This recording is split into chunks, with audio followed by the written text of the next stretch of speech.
Olá, amigos e irmãos, graça e paz a todos. Que bom ter você em nossa escola bíblica que, como você já sabe, dá ênfase ao livro do Gênesis nesse trimestre. Até aqui, já vimos como Deus, em sua infinita soberania, criou os céus, a terra, os mares e tudo o que neles há.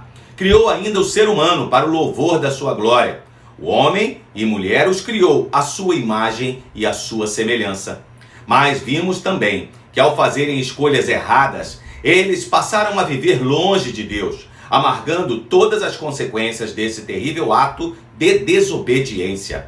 A maldade humana se multiplicou de tal forma que Deus decidiu condenar aquela geração e começar tudo de novo a partir de Noé, homem justo e temente a Deus, e a sua descendência, que, seguindo rigorosamente as instruções do Senhor, construíram a arca onde a vida seria preservada do dilúvio que se abateu sobre a terra. A maior parte do livro trata da história da salvação, que começa no capítulo 12, na chamada de Abraão. Nesse tempo, chamado ainda de Abrão, alguém que não tinha descendência e que residia em Harã, a muitos quilômetros ao norte da Palestina. Tudo isso iria mudar, não por acidente ou coincidência, ao contrário, como resultado dos planos do Senhor e da pronta obediência do patriarca. Vamos lá? Abra sua Bíblia, Gênesis capítulo 12, verso 1. O Senhor disse a Abrão: sai da sua terra, da sua parentela e da casa do seu pai, e vá para a terra que lhe mostrarei. Farei de você uma grande nação, e o abençoarei, e engrandecerei o seu nome. Seja uma bênção. Abençoarei aqueles que o abençoarem, e amaldiçoarei aqueles que o amaldiçoar. Em você serão benditas todas as famílias da terra. O chamado de Deus a Abraão ocorreu quando ele ainda estava vivendo nas terras de sua família, em Ur dos Caldeus, inserido num contexto de idolatria. Deus ordenou que Abraão fosse para uma terra que ele haveria de lhe mostrar. Naquele momento, a extensão daquela concessão de terra ainda não havia sido revelada completamente. Isso aconteceria progressivamente. Dwight Moody, em seu comentário bíblico, cita o bispo Riley, o qual diz: Abraão recebeu a ordem de renunciar às certezas do passado, enfrentar as incertezas do futuro, olhar e seguir a direção da vontade de Deus. Mas tudo isso vale muito a pena. Deus prometeu fazer de Abraão uma grande nação e abençoá-lo ricamente. Essas promessas de Deus enfatizam as ideias de frutificação e domínio que o patriarca e a sua descendência experimentariam e alcançarão sua plenitude em Jesus Cristo, seu ilustre descendente. O apóstolo Paulo interpreta a declaração de "em ti serão benditas todas as famílias da terra" como apontando diretamente para Cristo. Isso significa que a expressão "em ti" refere-se a Jesus Cristo, o descendente de Abraão. Consequentemente, a bênção pela qual as famílias da terra seriam abençoadas é a própria justificação pela fé, que traz consigo todas as outras bênçãos da salvação. Diferente dos homens de Babel, que queriam perpetuar seus nomes pelos seus esforços e afastados de Deus, Abraão, pela fé, foi totalmente dependente de Deus. Verso 4. Partiu, pois, Abraão como o Senhor lhe havia ordenado, e Ló foi com ele. Abraão tinha 75 anos quando saiu de Harã. Abraão levou consigo a sua mulher Sarai, o seu sobrinho Ló, todos os seus bens que havia adquirido e as pessoas que lhes foram acrescentadas em Harã. Partiram para a terra de Canaã e lá chegaram. Abraão interpretou o chamado de Deus envolvendo partida imediata para Canaã. Como ele soube que Canaã era o seu destino, não ficou explicado. Mas Deus disse: sai para a terra que te mostrarei. E ele obedeceu. Sem hesitação, reuniu sua família e deu início a um importante movimento migratório. Ao que parece, ele não temeu, não duvidou, não vacilou. A terra, de forma nenhuma, estava vazia. Os cananeus habitavam ali, embora houvesse muito lugar para os recém-chegados. Além disso, havia um grande número de cidades e santuários, dos quais Siquém e Betel tinham significado especial, como veremos mais à frente. Ele construiu um altar e prestou seu culto ao Senhor. Como era possuidor de rebanhos e manadas, escolheu a região do Negueb, uma região desértica, para habitar. Quando eu era adolescente, na escola bíblica dominical, aprendi que a Bíblia é o único livro que desnuda os seus heróis. Primeiro Noé ficou bêbado e dormiu sem roupas. E agora, Abrão levada ao Egito por causa da escassez de alimentos, resolveu contar uma meia-verdade, porque ele estava com medo de ficar sem a mulher ou sem a própria vida, por causa da beleza de sua esposa. Verso 10. Havia fome naquela terra. Assim, Abrão foi para o Egito, para ali ficar, porque era grande a fome na terra. Quando se aproximava do Egito, quase ao entrar, disse a Sarai, sua mulher: Ora, bem sei que você é uma mulher muito bonita. Os egípcios, quando virem você, vão dizer: essa é a mulher dele. Então eles vão me matar, deixando você com vida. Diga, pois, que você é minha irmã, para que me tratem bem por sua causa e por amor a você me conservem a vida. O medo tomou conta do coração do nosso patriarca, o que o levou a arquitetar o seu plano. Não demorou para Sarai chamar a atenção dos homens poderosos do Egito e ser levada para a casa de Faraó. Mas o escritor de Gênesis diz que Deus castigou Faraó e a sua casa com grandes pragas por causa da presença da esposa de Abrão ali. Mesmo falho, Deus interveio em seu favor e não permitiu que ninguém tocasse em sua esposa. Esse mesmo erro irá se repetir outras vezes em sua família. Abraão estava em processo de crescimento, como nós também devemos estar. Que não percamos nenhuma oportunidade de confiar no cuidado do Senhor. Tendo sido expulso do Egito, Abrão e toda a sua parentela estão de volta a Canaã, ainda em busca de um lugar adequado nela. Tudo indica que, mesmo com os problemas enfrentados no Egito, ele conseguiu prosperar ali. O tamanho sempre crescente dos seus rebanhos exigia grandes áreas abertas. Às vezes, uma bênção pode se tornar um grande problema. Vejamos o que aconteceu. Abrão saiu do Egito e foi para o Neguebe, ele e a sua mulher e tudo o que tinha. E Ló foi com ele. Abrão era muito rico, possuía gado, prata e ouro.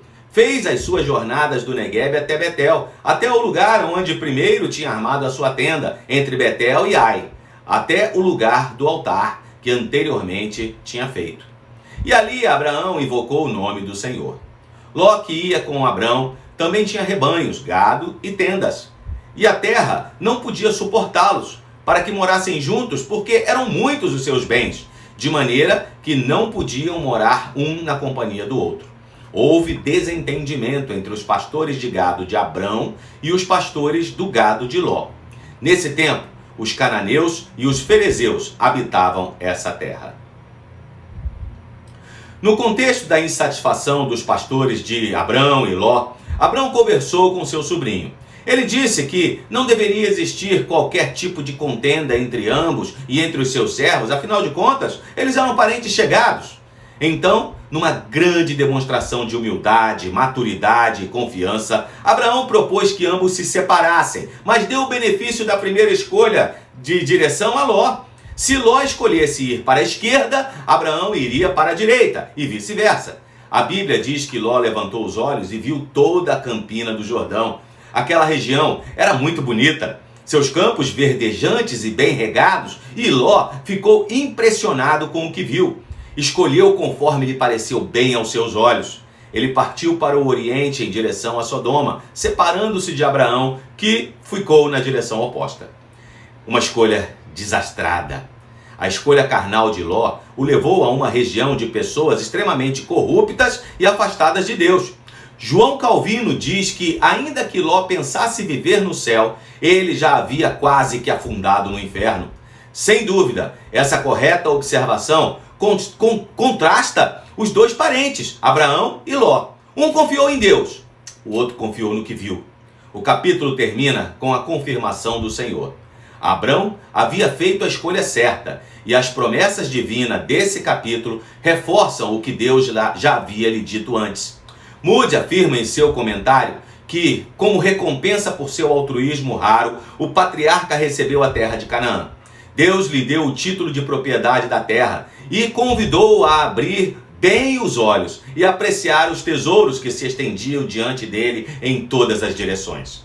O Senhor disse a Abrão que depois que Ló se separou dele: erga os olhos e olhe de onde você está para o norte, para o sul, para o leste e para o oeste. porque toda essa terra que você está vendo, eu a darei a você e a sua descendência para sempre. Farei a sua descendência como o pó da terra, de maneira que se alguém puder contar o pó da terra, então será possível também contar os seus descendentes. Levante-se e percorra essa terra no seu comprimento e na sua largura, porque eu a darei a você. E Abraão, mudando as tendas, foi morar nos carvalhais de Mamré, que estão junto a Hebrom, e ali edificou um altar ao Senhor. As Escrituras mostram como essa promessa foi sendo cumprida ao longo da história do povo de Israel.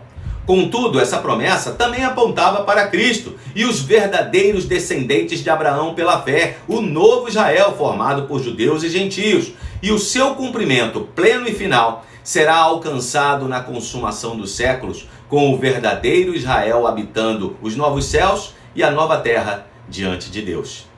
Chegando agora ao capítulo 14, vemos algo muito comum na antiguidade. Reis frequentemente empreendiam ações militares com o objetivo de conquistar outras cidades. As cidades conquistadas se tornavam submissas aos conquistadores, lhes pagando tributos. Foi exatamente o que aconteceu quando uma confederação de 4 reis fizeram guerra contra uma confederação de 5 reis.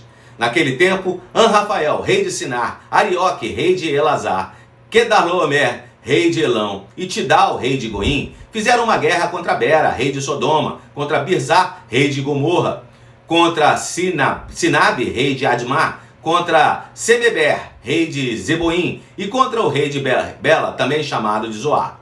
Todos esses se ajuntaram no vale de Sidim, onde fica o mar salgado. Por que razão Deus permitiu que essa informação chegasse até nós? Provavelmente porque ela serve de pano de fundo para a história de livramento liderada por Abraão. Ló foi feito prisioneiro de guerra quando sua cidade, Sodoma, e os reinos vizinhos foram derrotados pelos invasores.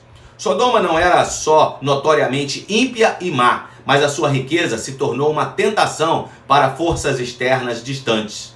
Depois de avisado do que havia acontecido, não havia para Abraão outra escolha. O pacífico patriarca aqui se torna um guerreiro bem-sucedido.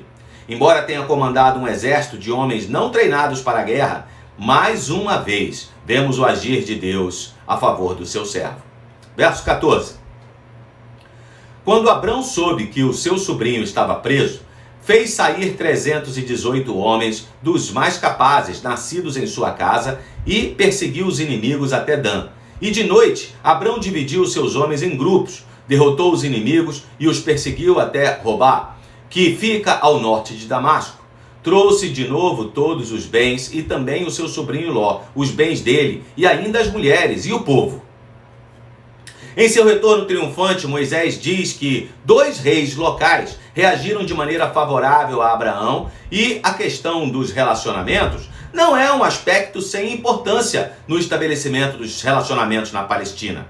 Vejamos o texto.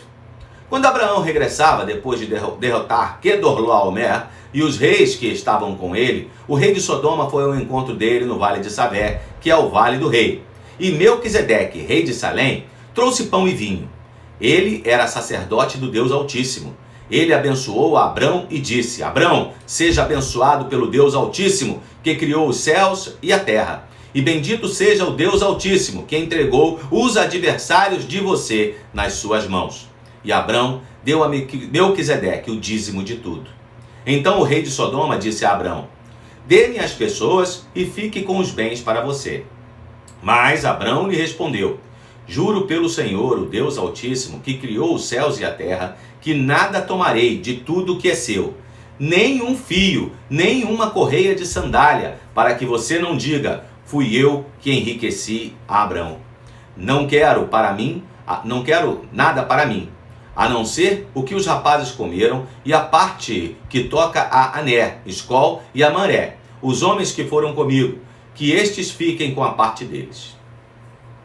É óbvio que o rei de Sodoma devia favores a Abrão, e a sua oferta foi mais do que natural. Mas Abrão não queria ficar devendo nada a homem algum, muito menos ao rei de uma cidade com a reputação de Sodoma.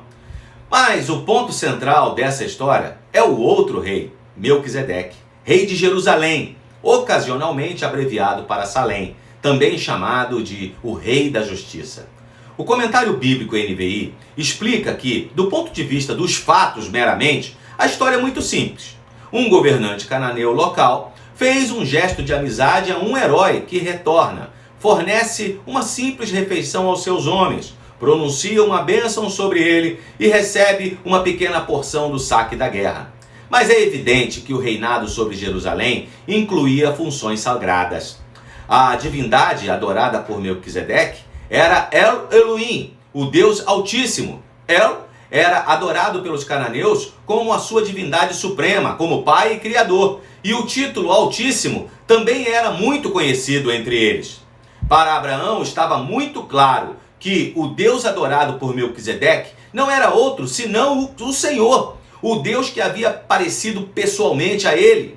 Abraão reconheceu a superioridade e a legitimidade do sacerdócio de Melquisedeque e por isso lhe deu o dízimo de todo despojo de guerra. Nas Escrituras, Melquisedeque é identificado como um tipo de Cristo. Isto significa que Melquisedeque, sendo rei e sacerdote antes mesmo do sacerdótico levítico em Israel, prefigurou o ministério de Cristo, que é nosso rei e sacerdote. Um lindo tema que estudaremos mais detalhadamente na carta aos Hebreus em uma outra oportunidade. Durante toda a sua vida, Abrão manifestou uma forte confiança em Deus. Foi fácil permitir que a confiança brilhasse nas horas de triunfo. Quando ele se lembrava das maravilhosas promessas de Deus, era um conforto saber que o cumprimento delas se dá na sua semente por meio dela. Mas quando ele envelheceu e o fim da sua vida se aproximou, enquanto ele continuava sem filhos, sentiu-se tentado a esmorecer. Todas as promessas que Abrão havia recebido dependiam totalmente do fato de ele ter um herdeiro, mas Sarai continuava estéril. Então o escritor de Gênesis nos conta que, já no primeiro versículo do capítulo 15, depois desses acontecimentos, a palavra do Senhor veio a Abrão numa visão, dizendo: não tenha medo, Abrão, eu sou o seu escudo e lhe darei uma grande recompensa. Abrão respondeu: Senhor Deus, que me darás, se continuo sem filhos, e o herdeiro da minha casa é o Damasceno Eliezer? Abrão continuou: tu não me deste descendência, e um servo nascido na minha casa será o meu herdeiro. E eis que a palavra do Senhor veio a ele, dizendo: esse não será o seu herdeiro, pelo contrário, aquele que será gerado por você, esse será o seu herdeiro. Então o Senhor levou-o para fora e disse: olhe para os céus e conte as estrelas, se puder contá-las. E lhe disse: assim será a sua posteridade. Abrão creu no Senhor, e isso lhe foi atribuído para a justiça. Nos tempos bíblicos, enquanto as escrituras estavam sendo produzidas, as visões eram um importante modo de revelação da vontade de Deus. Abrão achou que providências legais deveriam ser tomadas diante dos fatos e elegeu um escravo querido que tomou como filho para ser seu herdeiro. Mas este não era o plano de Deus. O herdeiro de Abraão seria um filho de sangue. Foi nesse contexto que Deus disse: olhe para os céus e conte as estrelas, se é que podes, assim será a sua descendência. Abrão creu no Senhor e isso lhe foi imputado para a justiça. Esse versículo serve como a primeira revelação de que a justificação é pela fé e não pelas obras. Abrão creu na promessa do Senhor de que ele teria um filho que seria o seu herdeiro e Deus o considerou justo. Em outras palavras, pela fé, Abraão satisfez os termos da aliança que Deus firmou com ele. E por falar em aliança, ela foi firmada numa cerimônia formal. Deus ordenou que Abraão pegasse alguns animais com 3 anos de vida e também 2 aves. Abraão fez conforme o Senhor lhe ordenara e cortou os animais ao meio, com exceção das aves. Ele também colocou cada metade de frente uma para a outra e protegeu aqueles cadáveres de animais dos ataques das aves de rapina. E ao pôr do sol, ele caiu num sono profundo. Então, mais uma vez, Deus falou com Abraão, dessa vez dando detalhes acerca do futuro da sua descendência. Verso 13. Então o Senhor disse: fique sabendo, com certeza, que os seus descendentes viverão num país estrangeiro. Ali serão escravos e serão maltratados durante 400 anos. Mas eu castigarei a nação que os escravizar. E os seus descendentes, Abrão, sairão livres, levando muitas riquezas. Você terá uma velhice abençoada, morrerá em paz, será sepultado e irá se reunir com os seus antepassados no mundo dos mortos. Depois de 4 gerações, os seus descendentes voltarão para cá, pois eu não expulsarei os amorreus até que eles se tornem tão maus que mereçam ser castigados. Deus revelou a Abrão que seus descendentes iriam peregrinar em terras alheias, mas depois da 4ª geração, ou seja, aproximadamente 400 anos depois, retornariam para Canaã para herdar a terra prometida e também para executar o juízo de Deus contra os povos que ali viviam. Antes do final do capítulo, Moisés falou ainda que um fogareiro fumegante e uma tocha de fogo passaram entre os pedaços dos animais que tinham sido partidos ao meio. Isso explica o significado do cerimonial envolvendo os animais partidos ao meio. Textos do Antigo Oriente registram que naquela época, muitas vezes o estabelecimento de alianças envolviam o costume de partir animais ao meio num tipo de ato simbólico. As partes que faziam a aliança tinham que andar entre as metades separadas dos animais. Isso servia como uma afirmação de que o mesmo deveria acontecer com a parte que quebrasse a aliança. Quando o fogo, que simbolizava naquele contexto a presença de Deus, passou por entre as partes dos animais, isso significou um juramento divino de que as promessas feitas a Abraão seriam cumpridas. Essa solenidade apontava diretamente para a inabalável fidelidade de Deus.